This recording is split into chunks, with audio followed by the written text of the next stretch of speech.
그래요. 우리 사진을 제가 몇 장을 올릴 텐데 일단 사진을 한번 올려주시죠. 오늘 우리 이상호 집사님 기도해 준 것처럼 성령 강림 주일입니다. 우리 예수의 교회가 5년 전에 개척해서 성남 모란에 있다가 이쪽으로 와서 하여간 세월이 5년 됐어요. 그런데 이렇게 교회로 모이기 시작한 역사가 있잖아요. 제1호 교회가 있을 거 아니에요.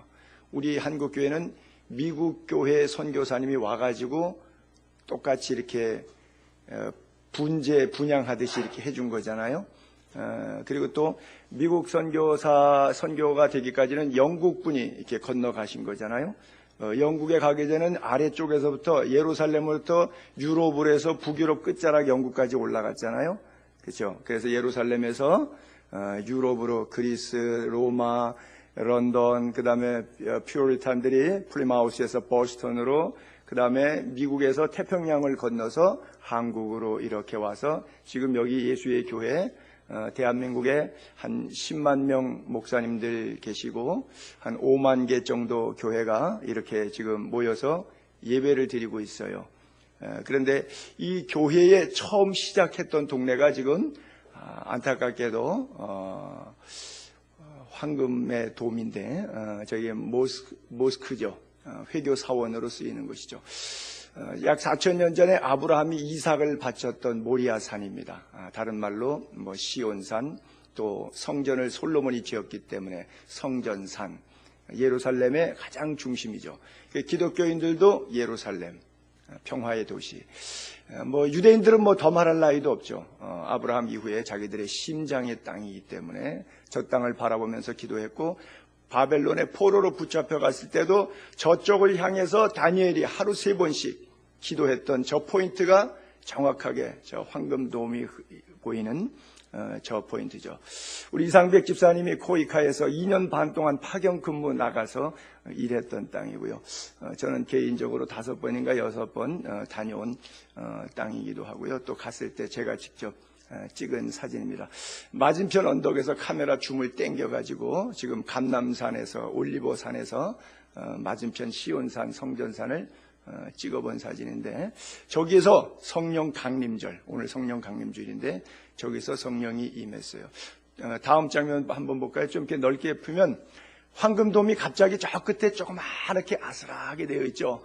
뒤에 시가지가 있고 앞에 허연 거는 다 뭐냐면 공동묘지입니다. 그들은 성전이 보이는 끝쪽 자락에서 성터만 이렇게 성벽만 테두리로 보이는데 그 테두리 앞쪽도 잘 안 보이지만 전부 다 무덤이에요. 그리고 지금 이 건너편 올리브산 쪽에서 감남산에서 내려다본 건데 밑에는 이제 기드론 골짜기라고 골짜기가 하나 있죠. 그 골짜기에 물이 흐르고 그 물 끝에 연못이 하나 있는 게 바로 실로암. 소경의 눈을 뜬 실로암 못이 흐르고 있는데 저기는 안 보이지만 하여간 그 밑에 있어요. 근데 왜 저기에 공동묘지가 있냐? 주님이 재림을 기다리는 거예요. 주님이 다시 예루살렘에 이렇게 구름 타고 가신 그분이 바로 이제 그 자리에 오실 것 같아서, 그래서 제가 살년 촬영한 저 지점 포인트가 바로 승천기념교회가 있어요. 예수님이 승천하셨다. 그래서 가짜지만 대리석 돌 바닥이 있고 발자국이 좀 있어요. 그래서 사람들이 거기다가 그냥 만지고 기도하고, 저는 그냥 밟고 올라서고 한번 사진 찍어본 적도 있는데 근데 승천이 안 되더라고요. 그래서 제가 그게 가짜 돌인 줄 알았어요. 저 왼쪽 자락, 여러분들 보시는 왼쪽 자락 돌출된 성벽에서 조금만 더 가면은 거기에 연결되는 같은 언덕인데 또 시온산이라고 그러는데, 다윗이 여부스 족속이 살 때 저기 여부스 족속의 땅인데 거기에 점령해서 자기가 다윗성을 세우고, 저 성벽에서 내려다보다가 밧세마도 범하고, 저 성에서 예루살렘의 성전이 자기 맞은편 언덕 쪽에 저곳에 성전이 세워지기를 그토록 기도했다가 허락 받지 못하고 아들 때 성전이 세워지는 그런 역사를 갖고 있는 아주 유서 깊은 그런 땅이죠. 저기에 오순절날 성령이 임했는데, 그 마가 요한의 엄마 마리아라고 하는 사람의 사랑채, 성경에는 어퍼룸 다락방이라고 되어 있는데 지금은 그 공간이 정확하게 추정치가 안 될 텐데 하나 만들어 놨어요. 그 다음 장면에 보시면 이게 마가의 다락방이라고 하는 겁니다. 그래서 성지순례 가시면 다 저기 가가지고 가이드한테 설명을 듣습니다. 그래서 모인 여기서 라스트 사퍼 최후의 만찬, 예수님이 마지막 식사하신 곳이고, 그 다음에 예수님이 돌아가신 다음에 로마 군인한테 잡혀서 제자들도 죽을까봐 부들부들 떨고 거기에 다 모여 있는데 있었던 장소이고, 그 다음에 40일 동안 예수님 몇 차례 만나고 승천하신 다음에 승천하신 지 열흘째 되던 날, 오순절날. 그러니까 부활절, 지금 우리가 3월 마지막 주일이 부활절인데 5월 셋째 주잖아요. 주로 카운트하게 되면 7 weeks, 7주가 지났어요. 77이 49하고 주일이 반복됐으니까 하루가 더 계산된 거죠. 그렇죠? 그러니까 49일 플러스 하루 더니까 50일. 그래서 5자 10순자. 그래서 오순절날, 부활한 날로부터 오순절날 성령이 바로 저 장소에 임했다고 하는 거예요. 정확한 포인트는 저는 개인적으로 저런 걸 믿지 않습니다. 그래도 이제 가서 의미가 있기 때문에 사진도 찍어오고 가서 묵상으로 기도도 하다 오고, 그때 임했던 성령 나에게도 임하옵소서. 그런데 갈 때마다 제가 느끼는 게 그거예요. 적막해요. 하늘로부터 급하고 강한 바람 소리와 같은 것이 저 집에 가득하게 있어서 앉은 사람이 다 성령이 충만해서 각기 다른 언어로 말하기를 시작했던 저 현장, 그 뜨거운 열기를 느낄 수가 없고 차가운 대리석 바닥에 적막과 고요함만 흐르고 있어요. 그러면서 제 가슴 속에 그것에서 기도하면 느껴지는 전율처럼 전달되는 건 그거죠. 내 가슴도 내가 처음 예수 믿었을 때 뜨거웠고, 눈물 콧물 흘리면서 나 같은 죄인 살리신 주 은혜 놀랍다고 감격하고, 목사 안수 받을 때 무릎 꿇고 울고 선교사로 나가면서 울고 선교지에서 그 많은 밤들을 눈물로 지샜는데 울었다는 것뿐이죠. 그렇죠? 베드로가 3번 닭 울기 전 부인하고 나가서 심히 통곡했다 그랬죠. So what? 그래서 어쨌다는 거예요. 울었다는 것뿐이죠. 인격적인 변화가 오지 않았죠. 그렇죠? 성령 받기 전까지는.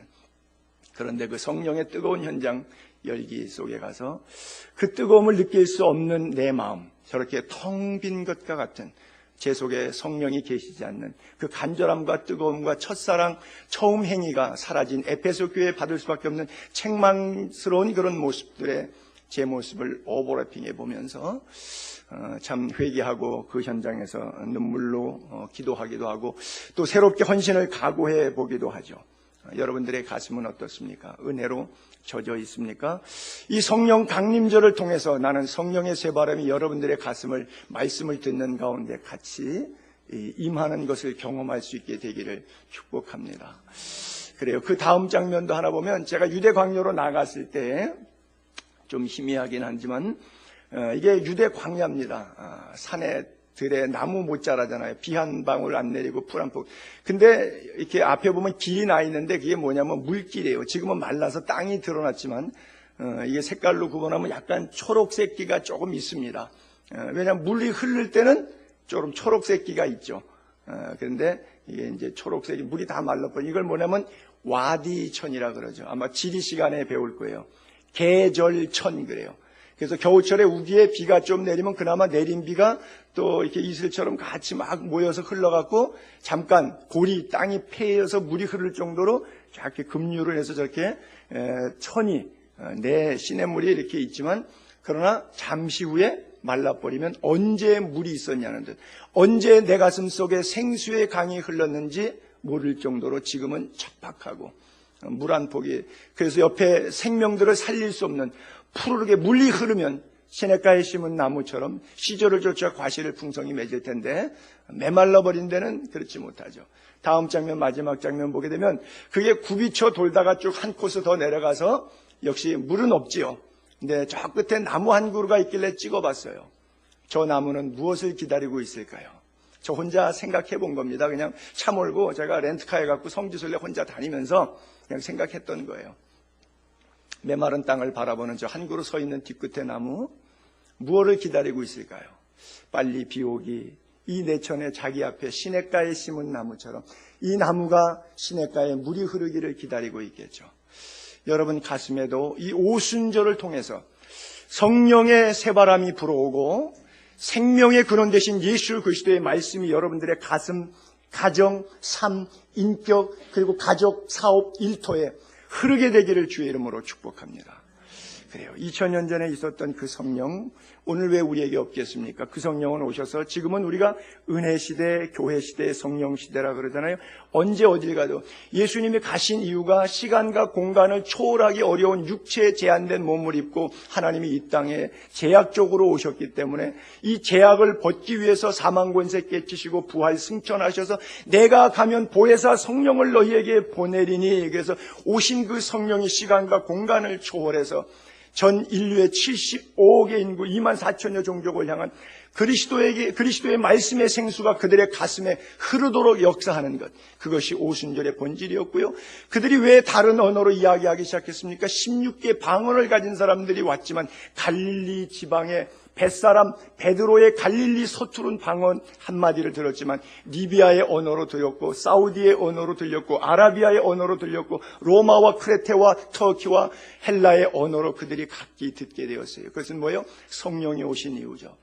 그래서 창세기 11장에 인류가 죄로 말미암아 하나님과 같이 되고자 하나님이 심판해도 너의 심판 필요 없이 내가 널 위에 있으리라 하고 바벨탑을 쌓는 바람에 언어의 혼란이 오기 시작해서 바벨이 되었지만, 그 바벨의 문제를 해결하신 분이 바로 사도행전 2장 오순절날 성령이 임하면서 매였던 장벽의 언어적인 문제를 성령이 바람같이 역사하심으로 그들이 하나님의 말씀을 들을 수가 있었어요.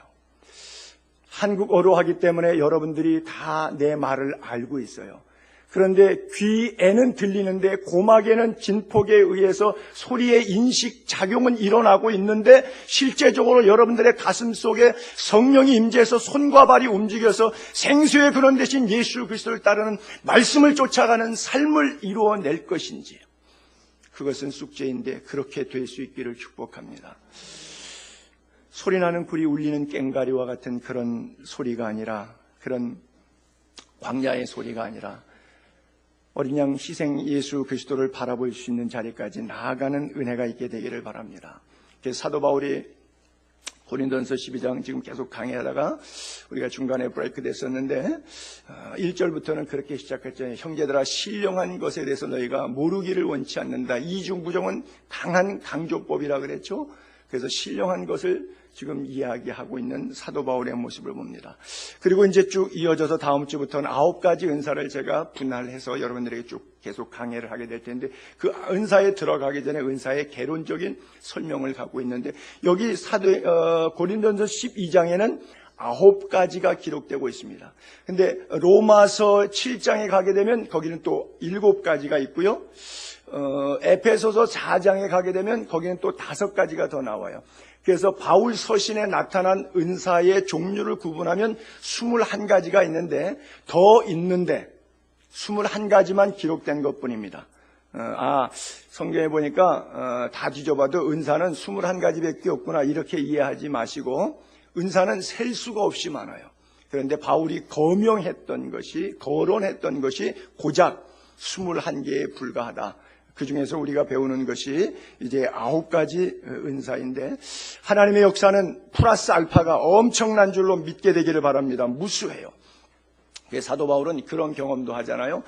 고린도 후서 12장 1절부터 보게 되면 자막을 띄웠는데, 바울이 이런 자랑해요. 무익하지만 그래도 내가 부득불 자랑하고 싶다. 내가 주님의 환상을 보고 주님의 계시를 들었다. 그것에 대해서 내가 간증 좀 하겠다. 내가 그리스도 안에 있는 한 사람을 아노니, 자기 자신을 이렇게 제3자적인 표현을 사용했어요. 그는 14년 전에, 지금으로부터 14년 전에 있었던 사건을 추억하고 있어요. 고린도 후서를 쓰기 14년 전입니다. 셋째 하늘에 이끌려간다. 그때 자기 자신이 몸 안에 있었는지 몸 밖에 있었는지 의식이 없어요. 막 혼수 상태와처럼. 나는 모르거니와 하나님은 아신다. 그가 낙원으로 이끌어가서 말로 표현할 수 없는 말을 들었다. 사람이 가히 다시 재표현, 재해석이 불가능한 그런 이야기, 그런 언어, 그런 말들을 내가 들었다 그러고 있어요. 여러분들에게도 혹시 그런 경험이 계실런지 모르겠습니다. 신약교회에는 흔하지 않은 것인데, 구약시대와 신약 성경이 완성되기 이전 시대는 하나님께서 이런 직통계시라고 하는 것을 주셨어요. 근데 요즘에는 신사도 운동이 자기 것을 직통계시로 오해하는 부분이 많기 때문에 신학자들이 규명해서 직통계시는 더 이상 없고 또 다른 계시는 필요 없고 이미 계시는 완성되었고 계시의 중심은 예수 그리스도를 통한 구원인데 이미 성경 이것만으로도 예수 그리스도를 통한 구원이 충분하기 때문에 더 이상은 필요 없다. 다른 계시는 없다. 다른 복음은 없다. 심지어 사도 바울은 다른 복음을 전하는 자는 저주를 받을지어다. 그런 강경한 표현까지 사용하고 있죠. 어쨌든 사도 바울은 셋째 하늘에 올라갔다 그랬어요. 그러면 셋째 하늘은 어디인가? 제가 한번 이렇게 해석해 볼까요? 첫째 하늘, 그러면 우리가 눈으로 보는 스카이, 하늘이 보이겠죠. 그러면 두 번째 하늘은 우리의 육안으로 볼 수 없는 천체 만환경으로는 볼 수 있겠죠. 뭐 우주, 코스모, 코스모스라고 헬라어로 그러는데 카즈미, 플라넷. 그리고 셋째 하늘은 그가 낙원으로 이끌려갔다 그러고 셋째 하늘에 이끌려갔다 그러는데 자기가 낙원으로 파라다이스, 새하늘과 새 땅, 하나님이 우리를 위해서 믿는 자를 위해서 예비한 어떤 공간, 파라다이스로 이끌려갔다 이렇게 써 있어요. 그러면 첫째 하늘은 스카이고 둘째 하늘은 우주이고 셋째 하늘은 낙원이다 이렇게 말하고 싶죠, 저는. 근데 제 생각에 99.9%는 이렇게 해석하면 틀릴 겁니다. 왜냐하면 정답은 뭐예요? 제가 모릅니다가 정답입니다. 이단과 저의 특징이 분명히 말씀드렸죠. 이단은 성경을 다 푸는 게 이단이고 저는 성경을 모르는 게 많은 게 저예요. 이단과 이단 아닌 사람의 차이예요. 그래서 사도 바울이 자고하지 않기 위해서 저것 때문에 자기 육체에 가시를 준 것이라고 말하고 있어요. 자기는 3,000주까지, 여러분 제가 셋째 하늘까지 3,000주까지 올라갔다 왔어요. 여러분을 얼마나 하대하겠습니까 제가. 무식한 것들, 땅에 개미처럼 사는 것들. 저게 뭐 교회 나와갖고 목사 속색이는데 인간 같지도 않은 게, 야 그래 썩을 육체로구나, 지옥이나 가라. 내가 3,000정의 비밀을 보고 하나님을 만나고 낙원을 경험하고 왔으니까 여러분들 돈 몇 푼 갖고 까부는 거, 여러분 명예 권력 가지고 직장 좋다고 깝죽대는 거 얼마나 하잡하게 내가 보겠어요. 우습지도 않지. 저거 지옥 가면 팔팔탄 죽는다고 난리 칠 텐데 아이고 참 꼴에 난리라. 내가 얼마나 교만해지겠어요. 그러니까 사도 바울에게 육체에 가시를 줬다 그랬어요. 가시가 찔릴 때마다 나는 스데반을 때려 죽인 놈이야. 교회에 대한 회방자야, 핍박자야, 방해자였어. 그런 나 같은 존재에게, 더럽고 추악하고 연약하게 말할 수 없는 나 같은 놈에게 어떻게 하나님이 낙원의 소망을 주시는가.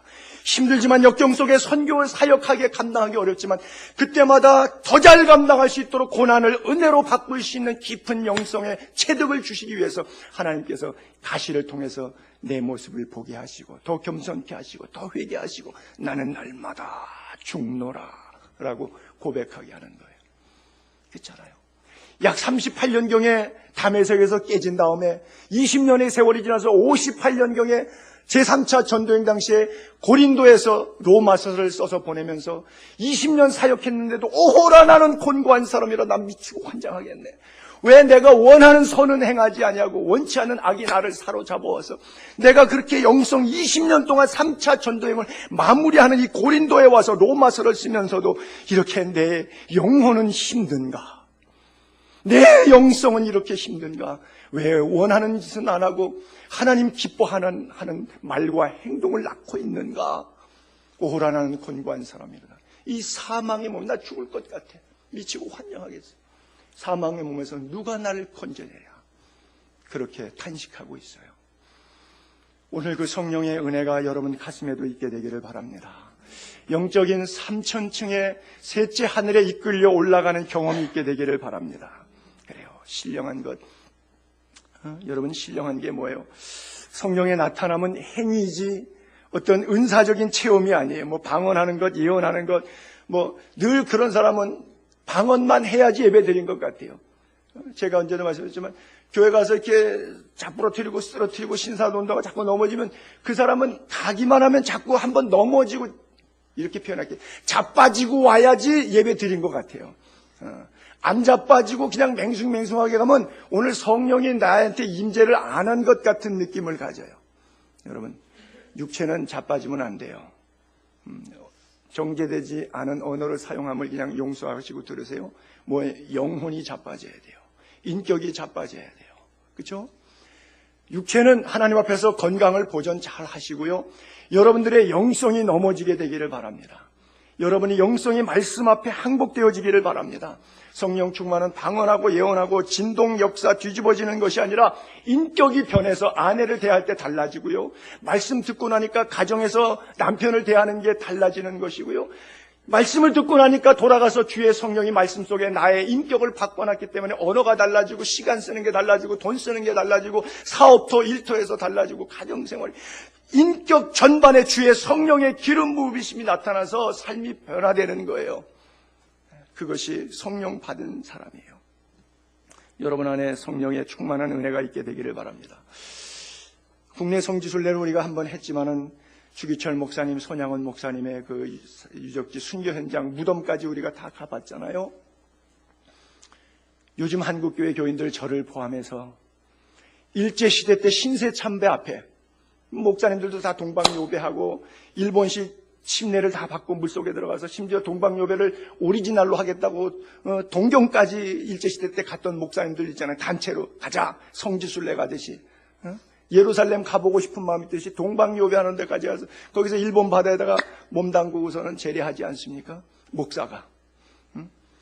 목사도 하물며 그러는데 요즘 이 시대에 이 문제가 우리 앞에 봉착됐을 때 정말 믿음을 지킬 수 있는 성도가 몇 명이나 될든지 공산 총뿌리 앞에 몇 명이나 정말 내가 끝까지 주님을 부인하지 않고 신앙을 지킬 수 있는 사람이 있는지. 그래요. 우리 예수의 교회 사랑하는 지체들은 살아있는 순교자 영성이 있게 되기를 바랍니다. 여러분 가슴 속에 하나님의 나라가 있게 되기를 바랍니다. 아직 시간이 안 돼서 여러분들의 발이 땅에 닿아 있지만 이미 여러분들의 영성은 하늘이 발에 3000층에 발이 닿아 있는 하나님의 낙원과 천국에 대한 소망이 가득한 성도가 될 수 있게 되기를 바랍니다. 그래요. 조금만 시험 들어도 낙심하고 전전긍긍하고 하는 이런 가짜 신앙, 액세서리 신앙, 가벼운 신앙 생활에서 일어나서 이제는 주를 향해서 여러분 은사라든지 직분이라든지 사역이라든지 이 세 가지는 저는 같은 한 단어로 보고 싶어요. 물론 그 단어의 내용을 문법적으로 분석하고 분해해낼 수는 있겠지만 바울이 의도한 바는 은사가 종류가 많지만 결국 성령이 하나이다 이거죠. 자식이 9남매가 있어도 아버지는 한 아버지인 것처럼 성령이 하나다는 거죠. 직분이 목사도 있고 장로도 있고 집사도 있고 다 그렇지만 그 직분을 임직하시는 분이 바로 주님이시라고 하는 거예요. 주님은 로드, 우리의 왕이신 분, 우리를 지으신 분, 우리의 마스터, 우리의 창조자라고 하는 거예요. 우리가 하는 다양한 사역들이 있지만 문서 선교 사역부터 찬양 사역부터 말씀 사역부터 성경 공부하는 것부터 또는 구제하고 섬기고 기도 사역 여러 가지 사역들이 다양하게 많이 있지만 하나님께서 그때그때 재배치 분배에 따라서 현장에서 최선을 적은 일에 충성하는 사역들이 많이 있는데 그 사역이 이 사역이 더 중하고 경한 것이 없이 모두가 하나님으로부터 온 사역이라고 하는 거예요. 민수기 16장과 17장의 싸움이 그거잖아요. 고라의 자손들이 고라와 온과 아비남과 네 사람이 사색 땅파에서 왜 모세 너만 지시봉 잡고 마이크 잡고 앞에 서 있느냐? 우리는 맨날 성전에서 시다발이냐? 이래갖고서는 우리도 좀 강대상에서 마이크 쓰고 해보자. 뒤에서 밥봉사하고 취사봉사하고 주보나 전달해주고 우리가 당신의 시다발이냐? 우리도 다 기도하면 하나님이 우리들과도 말씀해 주시는데 그러고 항명운동이 벌어났어요. 그것을 사필 규정해 준 것이 바로 아론의 쌍난 지팡이 사건입니다. 그래요. 은사가 여러 가지지만 성령이 같은 줄로 믿게 되기를 바랍니다. 직분이 여러 가지가 있지만 주님이 같은 주님인 줄로 믿게 되기를 바랍니다. 사역이 다양하지만 여러 가지가 있지만 하나님은 같아요. 세 가지도 같은 것이고 성부, 성자, 성령 삼위일체 하나님도 다 같은 거예요. 고린도전서 12장 11절에 이게 자막에 올라갔나 모르겠는데 이거는 올린 것 같기도 하고 안 올린 것 같기도 한데 이 모든 일에 같은 한 성령이 행하사 그의 뜻대로 각 사람에게 나누어지는 것이니라 그랬어요. 저 뭐냐면 하나님의 뜻대로 나누어 준다라고 하는 거예요. 내 뜻대로 갖는 것이 아니라. 그래서 은사는 내가 받고 싶다고 해서 받는 것이 아니라 주시는 분, 즉 은사는 하리스. 그래서 거기서 카리스마가 있다 뭐 이런 얘기도 하는데, 좀 쉬운 말로 하면 기프트, 선물이란 말이에요. 그러니까 선물은 절대 받는 사람 마음이 아니라 주는 사람 마음이에요. 뭐 요즘에는 뭐 무슨 선물 주세요라고 한다거나 무슨 선물 드릴까요? 뭐 물어서 원하는 걸 주는 경우도 없잖아 있지만, 그것은 현대 사회의 이제 풍속도이고, 선물이라고 하는 것은 본래 서프라이즈, 아주 놀랍게 생각하지 않을 때 주고 싶은 사람 마음에 감동이 돼서 뭔가 짠하고 주는 것이 선물이었거든요.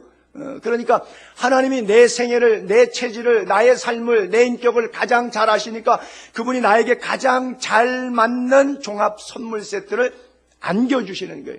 이게 바로 은사라고 하는 거예요. 그러니까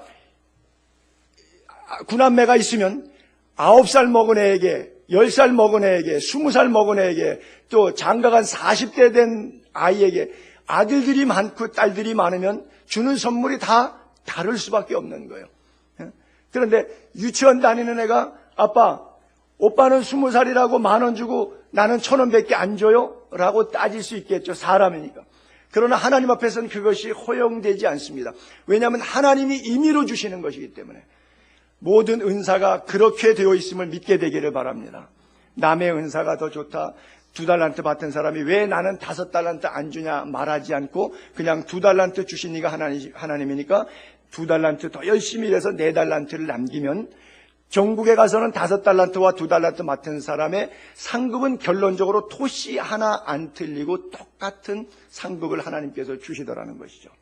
그러니까 내 체질을 아시고 10의 양이 주어지면 10의 양만큼 일하고 100의 양이 주어지면 100의 양만큼 일하고, 하나님께서 우리들이 각자 주시는 은사를 따라 잘 감당하고 최선을 다해서 노력하는 데 있지, 그것이 내게 이 은사를 달라. 어떤 분은 그 은사를 위해서 막 지나치게 구해요.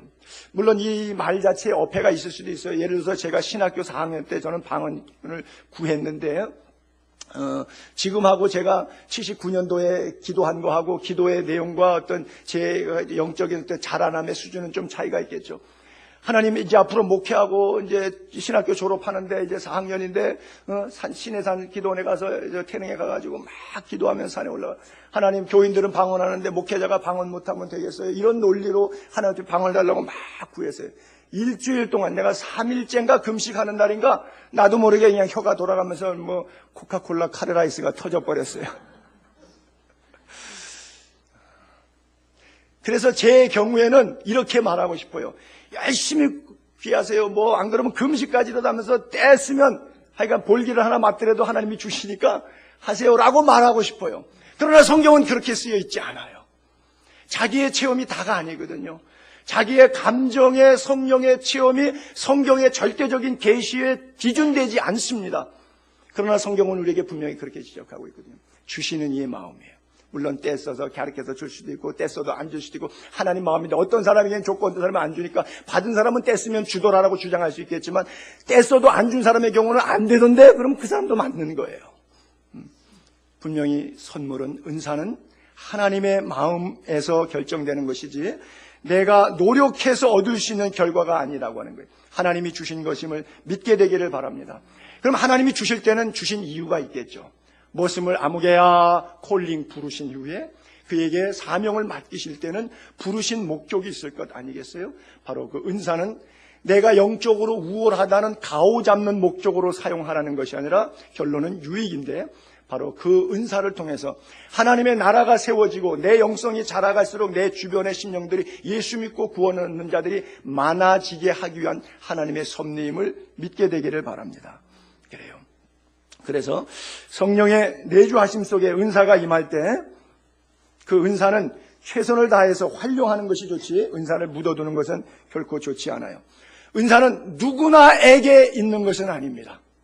그러나 열매는 누구나 맺어야 되는 겁니다. 사랑과 희락과 화평과 오래 참음과 자비와 양선과 충성과 온유와 절제와 같은 성령의 열매는 누구나 다 맺어야 되는 거예요. 그러나 성령의 9가지 은사들, 또 7가지, 5가지를 더해서 21가지 성경의 바울서신에 기록된 그 은사들은 누구나 다 맺어야 되는 것은 아니에요. 그냥 은사라고 하는 것은 열매가 아니기 때문에 하나님께서 우리의 필요에 따라서 하나님의 사역을 위해서 주신다라고 하는 거예요. 그래서 직분이라고 하는 것은 하나의 섬기는 방식이에요. 근데 우리 교회는 직분을 섬김의 방식으로 이해하지 않고 계급이나 벼슬로 이해해서 서로 이것이 성직 매매가 되고 이것 때문에 시험 들고 고통하는 그런 사람들이 많고 이것 때문에 또 교회 옮기는 그런 경우들도 많죠. 한국 교회가 어지러운 현상 가운데 하나죠. 우리 오래간만에 김승호 형제가 왔는데 우리 교회에서 한 1년 반 정도 이렇게 같이 사역하고 신학교 다니면서 전사님으로 얼마 전에 목사 안수까지 받았어요. 본인 앞에 왔는데 이런 얘기해서 좀 어떨런지 모르겠는데 지난주에 우리 만났어요. 상담하고 너무 힘들어해가지고 목사님 목사가 되니까 목사다워질 줄 알았는데 목사 안수 받는다고 목사다워지는 게 아닙니다 그래요. 맞지요. 어느 날 안수 받고 나니까 갑자기 신령해지나요? 제가 그래서 그 얘기를 해줬어요. 사무엘이 다윗에게 너를 왕이라고 기름 부어서 17살 때 안수할 때 여호와의 영이 다윗에게 임한지라 그날 이후로 다윗이 여호와의 영광을 입었더라 써 있는데 세상에 왕 되는데 13년 동안 쫓겨다니고 창에 피해 다니고 엔게드굴로 도망가고 저기 가드에 가서 아비멜렉 왕 앞에서 가드의 골리앗을 때려 죽였잖아요. 그러니까 원수 아니에요. 거기서 성문에다가 손으로 막박 흐르면서 침 흘리고 옷 찢어갖고서는 막 머리 풀어갖고 미친 채 했어요. 살을 남으려고. 그 속에서 울리는 마음의 자존심은 얼마나 힘들었겠어요. 살아남기에 생존을 위해서. 아니 다윗이 열불나잖아요. 사무엘 선지자가 내게 기름 부었고 그날 여호와의 영광이 그에게 임했는데 그날 이후로 골리앗을 때려 죽이고 사울 왕을 손댈 수 있는 기회가 해도 내가 주의 종을 어찌 감히 손대겠냐. 손 털고 그때마다 하나님이 우리 사이에 심판하시기를 원한다. 그리고서는 최선을 다한 의로운 삶을 살도록 노력하고 몸부림쳤는데 몸부림칠수록 설상가상 일은 더 어려워지는 거예요. 하나님 내 안수 받았는데 이게 웬일입니까? 얼마나 힘들겠어요. 제가 그 얘기를 짧게 설교로 해줬어요. 본인이 오늘부터 우리 교회 평신도로 출석하시겠대요. 그래서 나와서 앞으로 누가 형제라고 부르던 목사라고 부르던 호칭에 개의치 말고 성가대부터 봉사하라 그랬어요. 우리 교회 찬양의 기름 부음이 넘치는 목사님 전사님들이 계신데 성가대 서서 그분들하고 같이 그분들 안에 있는 영성 찬양의 기름 부으시고 그래서 다른 거 하지 말고 평균에 출석하면서 성가대서 갖고 찬양부터 배우라 그랬어요. 노래 연습부터 하라 그랬어요. 제가 목사 된 사람에게 노래 연습부터 시켰어요. 제가 그래요. 어느 날 갑자기 뭐가 되는 게 아니에요. 여러분들 주의 성령이 임할 때 하나님께서 은사와 직분들을 주실 때 사명들을 주실 때 왜 주셨나를 잘 알고 무릎으로 받게 되기를 바랍니다. 절대 교만하게 받지 않고 무릎으로 받게 되기를 바랍니다. 그래서 오늘 마침 우리 한국신학교에서 터키 그리스로 성지순례를 가요. 이제 오늘 밤 비행기 타고 우리하고 똑같이 그래서 12박 13일 가는데 오늘 밤에 떠날 거예요. 가서 제발 그 사도 바울의 그 영성 우리 작년에 경험해 보신 분들은 알 텐데 그 현장에서 사도 바울이 울었던 눈물, 사도 바울이 가졌던 영성, 사도 바울의 고난의 깊은 은혜를 좀 체득하고 올 수 있게 여러분들이 기도 좀 많이 해주세요. 그래요. 이 세 가지 은사, 직분, 사역 잘 이해할 수 있는 구절이 또 하나가 있는데 에베소서 4장에 보게 되면 여기 5가지 은사가 나오는 게 있죠. 우리 각 사람에게 그리스도의 선물, 기프트, 은사를 분량대로 은혜를 주셨다는 거예요. 이 선물은 분량대로 은혜를 이렇게 베푸시는 건데 어떤 사람은 사도로 불러요. 어떤 사람은 선지자로 써요. 어떤 사람은 전도사로 써요. 어떤 사람은 목사로 써요. 어떤 사람은 교사로 써요. 이건 하나님의 선물인데 분량대로 그 사람의 인격 체질에 맞게 하나님이 쓰시는 거예요. 그리고 쓰시는 목적이 왜 은사를 주셨냐, 왜 직분과 사역을 주셨냐면 세 토막을 냈잖아요. Because 이는 왜냐하면 첫째, 성도를 온전케 하고. 내가 온전하지 않은데 성도를 온전케 할 수 있겠어요? 그렇죠. 두 번째, 봉사의 일을 하게 하며. 굴림의 자리가 아니라 권력의 자리가 아니라 섬김의 자리이기 때문에 봉사의 일을 먼저 배워야 돼요. 우리는 목사 안수 받고 나면 거기가 뭐 벼슬인 줄 알죠. 굴림하는 건 줄 알죠. 아니죠. 섬김의 자리죠. 그리고 마지막 세 번째 토막이 그리스도의 몸을 세우려 함이라. 교회가 중심이 되기 때문에 어떻게 하든지 내 언행심사 때문에 교회가 어려움을 당하지 않도록 좀 더 심사숙고하고 그리스도의 몸을 세우는 일에만 전심전력하는 마음 자세, 그 일을 위해서 사도로, 목사로, 선지자로, 전도사로, 교사로 하나님이 불러주셨다고 하는 거예요. 그 부르신 이가 하나님이신 줄로 분명하고 그 하나님이 왜 불렀는지의 상황이 분명하면 나에게 주어지는 악조건의 여러 가지 상황 속에서도 결코 견고하여 흔들리지 않고 목표를 향해서 분명히 나아갈 수 있어요. 뒤의 것을 잊어버리고 표대를 향하여 앞으로 나아갔던 사도 바울이 로마의 감옥에 앉아서 빌립보 교인들에게 던졌던 메시지, 잃어버린 기쁨 다시 회복하라. 사탄에게 뺏겼던 잃어버린 영역들을 다시 회복하라. 에덴에서 쫓겨났지만 에덴의 동산, 기쁨의 동산 쫓겨난 그 기쁨을 다시 회복하라. 주 안에서 기뻐하라. 내가 다시 말하노니 기뻐하라. 그리고 마지막 때까지 그 너의 모든 과거와 뒤의 것을 잊어버리고 표대를 향하여, 표대가 예수 그리스도죠. 그것을 향해서 쫓아가라고요. 부르신 부름의 상을 위하여 달려가라고. 그리고 마지막 디모데후서에게는 마지막 날 나에게 의로운 재판장이 면류관 씌워주실 것인데 내게만 아니라 너희에게도 씌워질 것이다. 사도 바울은 그렇게 자기의 인생을 정리하고 있어요. 자기에게 주신 은사, 직분, 사역을 그렇게 멋지게 잘 감당하고 있는 겁니다. 여러분, 오늘 여러분들의 생애 가운데 한번 곰곰이 고민해 보세요. 하나님 내게 은사를 주신 것 같은데 무슨 은사를 주신 것인지. 어떤 사람은 몰라서 활용 못하는 경우도 있고, 어떤 사람은 아는데 게을러서 활용 안 하는 경우도 있고, 어떤 분은 아는데 정말 잘 활용하는 착하고 충성된 분도 계시겠죠.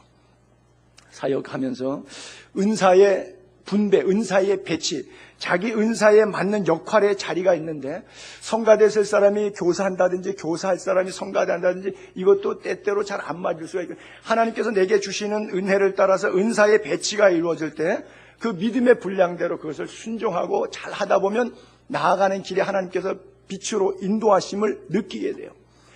로마서 12장 3절부터 보게 되면 5절까지 이렇게 말씀하고 있어요. 내게 주신 은혜로 말미암아 너희 각 사람에게 말하노니 마땅히 생각할 그 이상의 생각을 품지 말고. 이게 굉장히 중요해요. 결국 시험 드는 거 다 어디서 시험 드냐면 오해에서. 그게 뭐예요? 마땅히 생각할 그 이상의 생각. 하나님에 대해서 분노하는 것도 그거잖아요.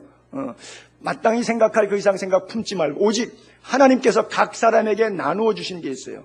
믿음의 분량대로 나눴어요. 근데 나누어 주신 것을 어떻게 나눠줬냐면 내 방식이 아니라 하나님의 방식. 하나님의 방식은 믿음의 분량대로.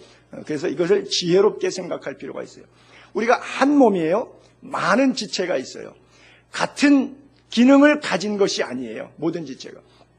이와 같이 우리 많은 사람들이 그리스도 안에서 한 몸이 되었지만 서로 한 몸이 되고 서로 지체가 되었다라고 하는 거예요.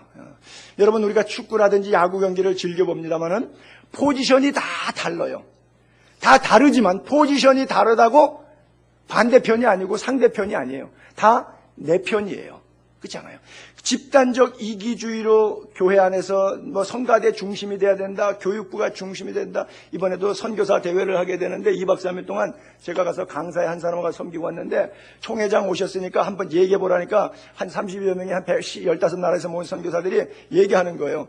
이번에 총회 그 회관을 건립하는데 저쪽에 하나 누가 기증한 게 있어요. 천안의 땅에. 근데 그게 뭐 150억인가 이렇게 팔렸어요. 그래서 총회 회관 센터를 짓는데 더 크게 해서 한 수백억, 총회 건물 팔면 또 한 뭐 2, 300억 되니까 더 크게 해서 하나 짓는 것으로 총회가 결정되는데 아직 결정하는데 어떻게 쓸까를 고민 중이다. 이런 얘기가 나왔어요. 그랬더니 선교사들이 이번 총회 참석해서 듣고 나서 그러면 우리 교단에 선교사 안식관, 선교센터 이런 거를 지어주십시오 그러더라고요.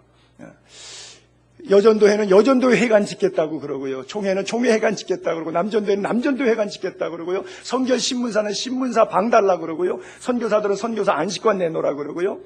전부 다 뭐예요? 집단 이기주의예요. 그래요. 뭐 필요에 따라서 하나님께서 채우시는 그런 역사들이 있겠지만 하나님께서 은사에 따라 분배하고 배치할 때 거기에 순응하고 따르다 보면 우리가 그리스도 안에서 한 몸이고 한 지체라서 한 팀의 성공적인 삶으로 가장 아름다운 것들로 하나님이 채워주실 줄로 믿고 믿음으로 맡기는 것이 더 중요하지 않겠는가 하는 생각을 하는 거죠.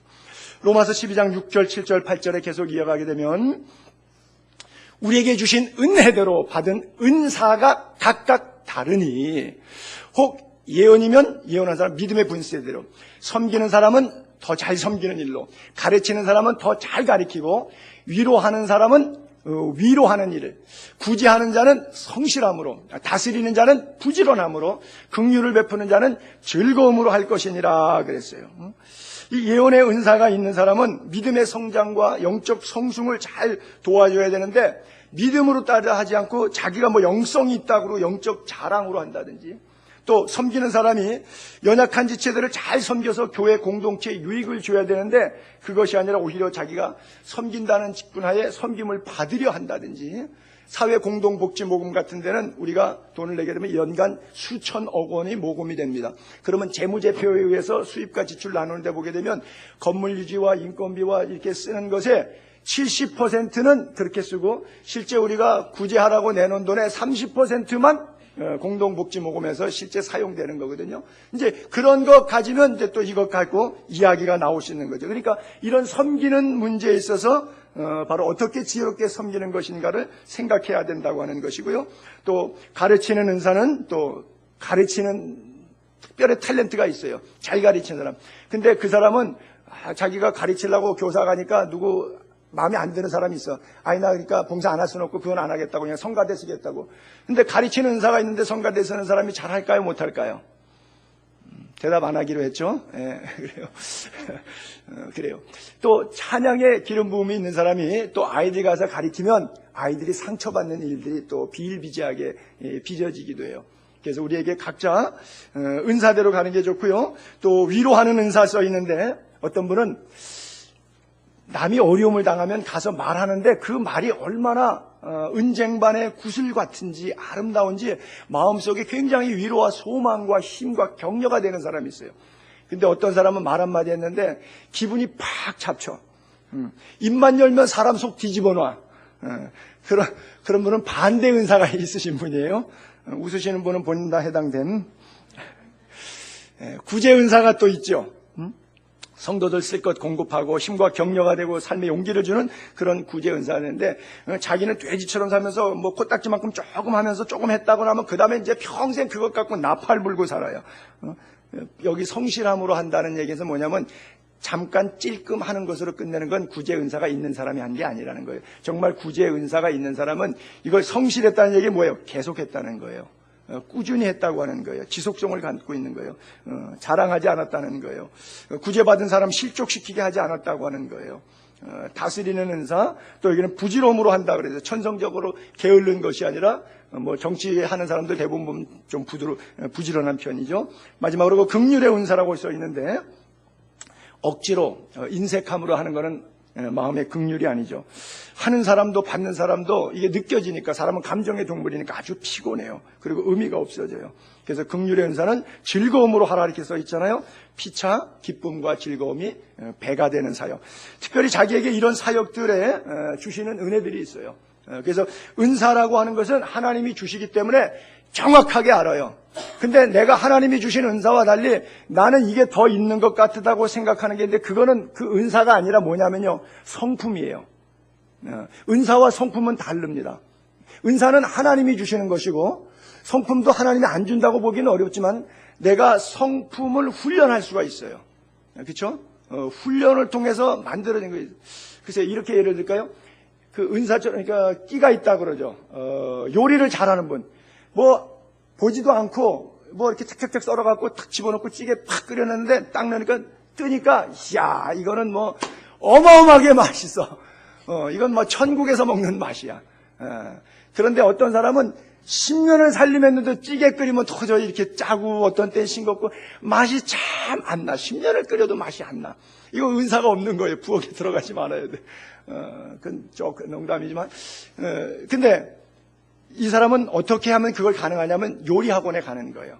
인터넷 뒤지면은 칼로리가 얼마, 계량컵에 뭐 5ml를 넣고 뭐 설탕은 얼마나 넣고 간장은 얼마나 넣고 이런 식으로 배합을 조직적으로 해서 잘한 사람들의 데이터를 종합해서 그것을 만들어서 했는데, 몇 달, 몇 년 가다 보니까 반복하다 보니까 이제 거의 끼가 있어서 잘한 사람하고 맛이 틀리지 않게 잘한 거예요. 다 같은 맛이 나왔어요.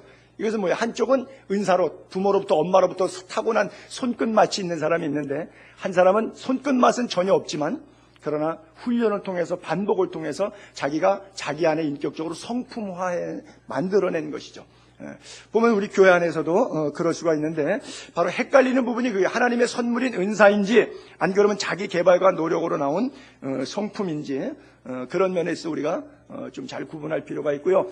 LA에 있던 우리 친구도 돈을 얼마나 잘 벌었는지 근데 믿음이 하도 좋아갖고 선교에 미쳐가지고 오렌지 카운티에 사는데 그 친구는 자기가 1,000불씩 2명의 터키 있는 2명의 선교사를 매월 지원하고 있어요. 개인적으로.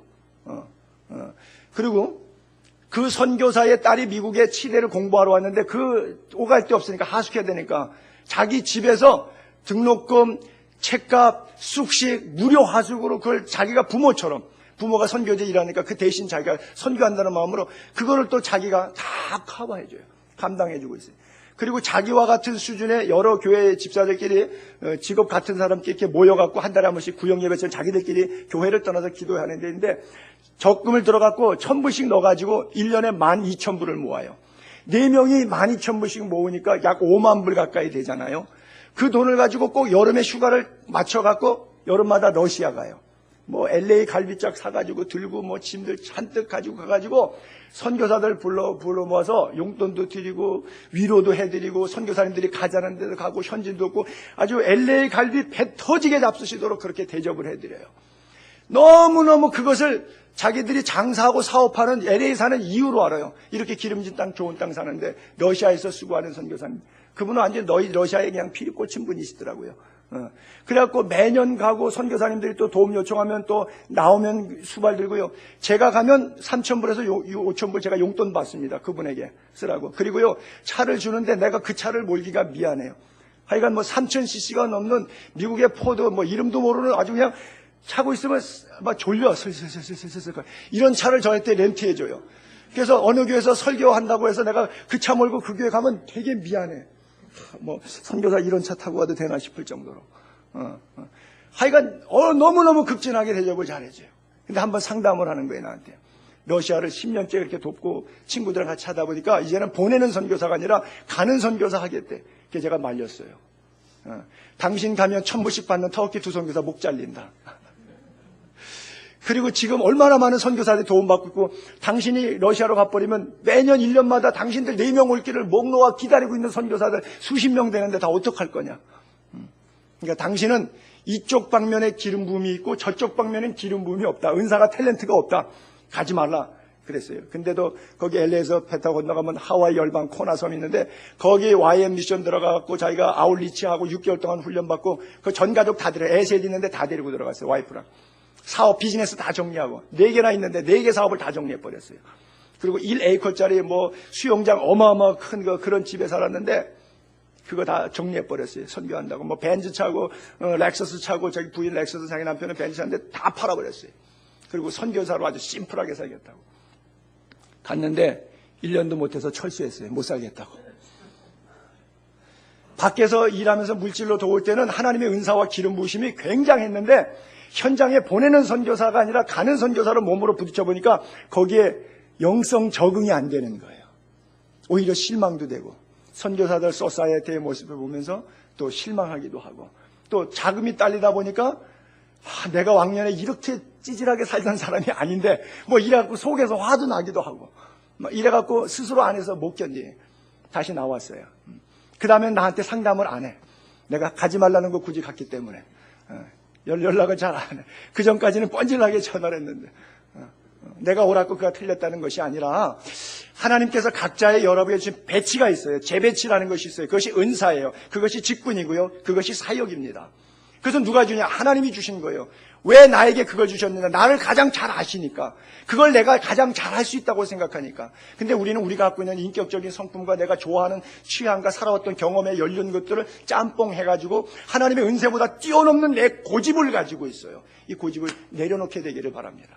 그 고집이 내려놓을 때 그것이 바로 자기를 부인하고 자기 십자가를 지고 주님을 따르는 사역의 길이 되는 거예요. 그래요. 말씀을 정리합니다. 특별히 여러분 우리 교회 내가 자랑거리가 하나 있는데 우리 윤홍찬 목사님, 이열 전도사님 두 분에게 하나님의 특별히 어노인팅, 그 기름 부음이라 그러죠. 저분들에게 하나님의 찬양의 기름 부음이 있어요. 그래서 가능하면 금요일 날 시간 내시고 퇴근하셔서 몸은 피곤하시겠지만 많이 오세요. 오시면 여러분들이 찬양 속에 기름 부으심. 저는 저 뒤에 앉아서요 매주 울어요. 너무너무 고마워서. 제가 그쪽 방면에 저 음친 거 여러분 다 아시잖아요. 찬양 잘 안 되는 거 아시잖아요. 그런데 그 찬양의 기름 부음이 넘치는데 얼마나 찬양이 은혜롭고 뜨거운지 같이 기도하는데 기도가 막 살아나요. 찬양이 살아나요. 그래서 하나님께서 저에게 없는 부분에 있어서 두 분을 정말 좋은 분들을 보내주셔서 정말 저희 저분들 무료 봉사하다시피 하시는데 열심히 우리 교회를 같이 부흥을 해서 섬겨주시는데 여러분 저렇게 젊은 교육자들이 최선을 다해서 이 교회 부흥과 여러분들의 영성과 하나님의 나라가 여러분들의 가슴을 용솟음치게 하기 위해서 애쓰고 쓰고 하는데 여러분들이 한번 기도로 뭉쳐야 되지 않겠습니까? 그래요. 제가 저분들에게 늘 당부하는 게 그래요. 은혜 끼치려고 하지 마세요. 앞에서 찬양 인도하면서 인위적으로 은혜, 성도도 은혜 받게 하려고 막 은혜 끼치게 하지 마세요. 그러면 은혜 안 됩니다. 그냥 찬양하세요. 그냥 기도하세요. 내 안에 흐르는 영역 하나님 은혜 주세요. 라고 찬양하시면 저도 은혜 받고 교인들도 은혜 받습니다. 제가 그렇게 노티스를 줘요. 근데 정말 저분들이 영으로 찬양해요. 신령과 진정으로 찬양해요. 여러분들 삶 속에 그 찬양의 기름 부으심을 우리 목사님 전사님을 통해서 받게 되기를 바랍니다. 저도 매주 받아요. 그냥 찬양 시작하면 끝날 때 1시간 내내 울어요. 나중에 설교하려고 올라오면 목소리가 안 나올 정도로 목이 메어서 너무너무 감격스러워요. 하나님의 은혜가. 여러분 하나님의 은혜 너무 감격스럽지 않아요? 십자가의 구속의 사랑 감격스럽지 않아요? 너무 좋잖아요. 그 하나님이 우리를 사랑하셨는데 그 사랑 안에 살면서 딴 길로 가지 맙시다.